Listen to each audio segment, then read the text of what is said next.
Cyberpunk 2077 might be the most complicated story in modern gaming history. Not the story inside the game, the story of the game itself. A decade of hype, one of the most catastrophic launches any major title has ever had, a community that went from worshipping it to burying it overnight, and then something nobody predicted, a slow, quiet, determined comeback that turned one of gaming's biggest disasters into one of gaming's most interesting redemption arcs. And now it is 2026, 6 years after that launch, and the question sitting on the table is a genuinely uncomfortable one. Was Cyberpunk 2077 actually a great game that got buried under impossible expectations and broken promises? Or did the patches and the PR just convince everyone to forgive something that was fundamentally flawed from the start? The honest answer is going to frustrate people on both sides of that argument. Night City is where this review has to start, because Night City is the single greatest achievement in this entire game, and it is not particularly close. CD Projekt Red spent years building this city, and the result is something that still does not have a direct rival in 2026. The verticality alone separates it from almost every other open world ever made.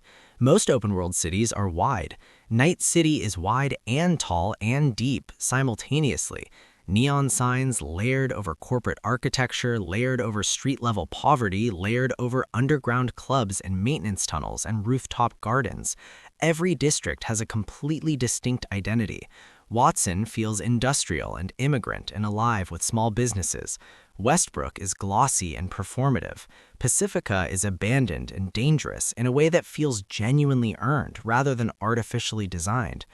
The Badlands outside the city walls hit differently from everything inside them, open and quiet and melancholy in a way that makes the city feel even more suffocating when you drive back in. Walking through Night City in 2026 on current hardware with a proper setup is a visual experience that genuinely holds up against anything released in the years since launch. The ray tracing implementation, particularly at night in the rain, produces lighting that looks closer to a photograph than a game. Puddles reflect neon signs, glass buildings catch the orange of distant fires. The art direction was always exceptional, but the technical capability to fully realize it took years of patches and hardware generations to reach. The version of Cyberpunk 2077 that exists now is visually closer to what those original trailers promised than what launched on consoles in December 2020. The story centers on V, a mercenary in Night City trying to make a name before the city swallows them whole, and Johnny Silverhand, a dead rock star revolutionary whose consciousness gets accidentally uploaded into V's head after a job goes catastrophically wrong. The central conflict is that they are sharing one body, and only one of them gets to keep it. That premise sounds like a science fiction elevator pitch, but the execution goes somewhere genuinely unexpected. The relationship between V and Johnny is the emotional core of the entire game, and it works because neither of them is fully right or fully wrong. Johnny is selfish, violent, and stuck in his own mythology. V is pragmatic and scared and trying to survive. Watching those two personalities negotiate the same body across 40 hours of playtime is more emotionally interesting than most games manage with their entire cast. Keanu Reeves as Johnny Silverhand is a casting choice that still provokes arguments. His performance is better than the discourse around it suggested at launch. There are scenes where he carries real weight. The conversations at Rogue's Bar, the moments where his facade starts cracking, the ending sequences, depending on which path you choose. The supporting cast is stronger across the board. Pam Palmer is one of the best written companions in any RPG of this generation. Her questline is essentially a complete character study about chosen family and personal loyalty, and it is better written than the main story in several stretches. Jackie Wells gets far too little time, and the game knows it. His absence in the second act is used as a grief mechanic, and it lands harder than expected precisely because the first act makes you genuinely like him. Judy Alvarez, River Ward, Carrie Eurodyne, the side characters in this game consistently punch above their weight class. The side content is where Cyberpunk 2077 makes its strongest argument for its own quality. The gigs and street stories scattered across Night City range from forgettable fetch jobs to genuinely excellent short narratives that would not feel out of place in a premium anthology series. There are side quests in this game that hit harder than some games' entire main stories. The quest about a woman whose husband's memory was digitized and is now trapped in a loop. The quest about a detective losing his mind to a rogue AI. The Parallels questline, which builds genuine paranoia and never gives you a clean answer. These are pieces of writing that somebody cared about deeply, and it shows in every line of dialogue. The tragedy is that the average player will miss most of them because Night City gives you so much that good content disappears into the noise. The RPG systems went through significant changes between launch and the 2.0 update in 2023, which reworked the entire skill tree and perk system from the ground up. The version that exists now is considerably more interesting than what shipped originally. Builds have genuine identity. A netrunner who hawks through walls and drops enemies without ever entering a room plays completely differently from a street samurai who charges through the front door and solves problems with a katana. The cyberware system gives you meaningful choices about what kind of body V has and what that means in combat. The Phantom Liberty expansion added further depth to the progression systems and introduced a spy thriller questline in a new district that is arguably the best concentrated piece of content in the entire game. The combat itself is kinetic and satisfying in ways the early reviews undersold. Gunplay feels responsive with good feedback on hits. Blade builds are genuinely fun to execute. The Mantis blades especially have a brutality to their animations that matches the tone of the world. Netrunning, the hacking system, creates this chess-like lair where you can compromise an entire enemy network before a fight starts and turn a dangerous encounter into a quiet cleanup operation. The stealth is functional without being exceptional.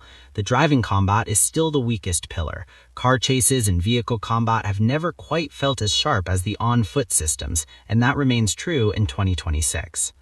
The choices in this game are a more complicated subject than the marketing suggested. The three life path origins, Street Kid, Nomad, and Corpo, change your opening chapter and sprinkle unique dialogue throughout the game, but ultimately converge to the same story fairly quickly. The major story decisions carry genuine weight in the final act, where the number of different endings and the conditions required to reach them reflect real consequences for choices made across the entire game. But the middle section of the story is more linear than the game's RPG presentation implies. This is not a game where your choices constantly reshape the world around you. It is a game where your choices shape the ending and some key relationships, and the world itself largely remains what it is regardless of what V does. The launch. It has to be addressed directly because it's part of the story of this game, and pretending otherwise would be dishonest. December 2020, the hype was at a level that no game should ever have to carry.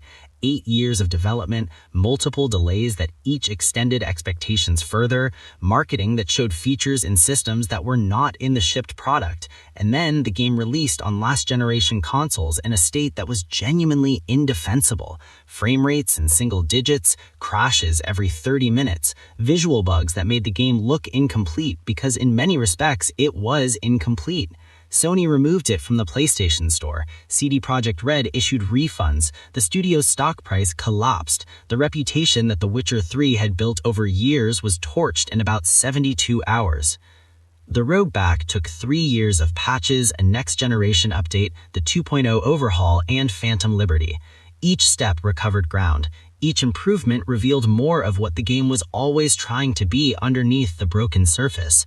By 2023, the conversation had shifted. By 2024, it had shifted again. By the time the Netflix series Edgerunners introduced hundreds of thousands of new players to the source material and sent them directly to the game, Cyberpunk 2077 was ready to receive them, and they stayed. The peak player counts climbed back up years after launch in a pattern that is genuinely unprecedented for a game of this scale. The music and sound design deserve specific attention because they are exceptional in ways that often go undiscussed. The original score by Marcin Przepiowicz and P.T. Adamczyk built something that feels like Night City sounds, layered, electronic, occasionally beautiful, occasionally brutal. The licensed soundtrack running through car radios and club sound systems creates a sense of a living culture within the world. The voice acting in the English version is strong across the board, with a few standout performances that elevate scenes that could have been functional into scenes that are genuinely memorable. The ambient sound design walking through different districts rewards headphone listening in ways that most games never achieve. The weaknesses that remain in 2026 are real and worth naming. The police system was broken at launch, and while it was improved, it still doesn't reach the depth that the world design implies should exist.